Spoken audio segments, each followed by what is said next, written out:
নমস্কাৰ বন্ধুসকল, আপোনালোকক KKKM ইউটিউব চেনেলত স্বাগতম জনালোঁ। বন্ধুসকল, আজিৰ দিনত সকলোৱে সময়ৰ মাধ্যমত চলে আৰু সময় চাবৰ কাৰণে ঘড়ী দৰকাৰ হয়।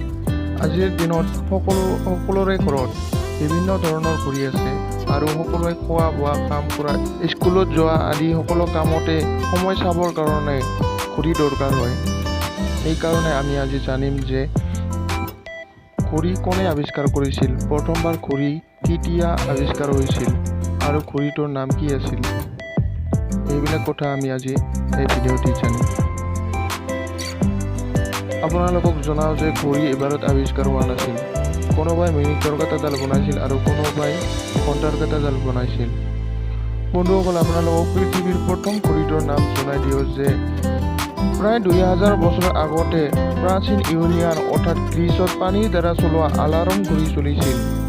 ফক শিল্পী ষ্টুৱাৰ্ট ডেভিড 1996 চনত ঘড়ীৰ আৱিষ্কাৰ কৰিছিল। ঘড়ীৰ মিনিটৰ কাঁটাডাল 1577 চনত ছুইজাৰলেণ্ডৰ জৰ্জ বৰ্গী নামৰ মানুহ এজনে আৱিষ্কাৰ কৰিছিল।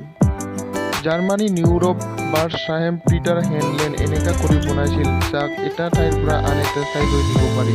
আৰু আমি আজি যিবিলাক ঘড়ী হাতত পিন্ধো তেনেকুৱা ঘড়ী প্ৰথমবাৰ ব্লেজ পাস্কেলে বনাইছিল।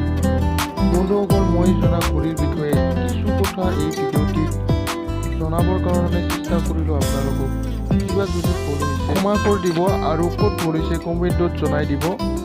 ভিডিঅ'টো যদি ভাল লাগিছে তেনেহ'লে লাইক, কমেণ্ট, শ্বেয়াৰ, ছাবস্ক্ৰাইব কৰি দিব বুলি আশা ৰাখিলোঁ। বন্ধুসকল, আজি ইমানেই।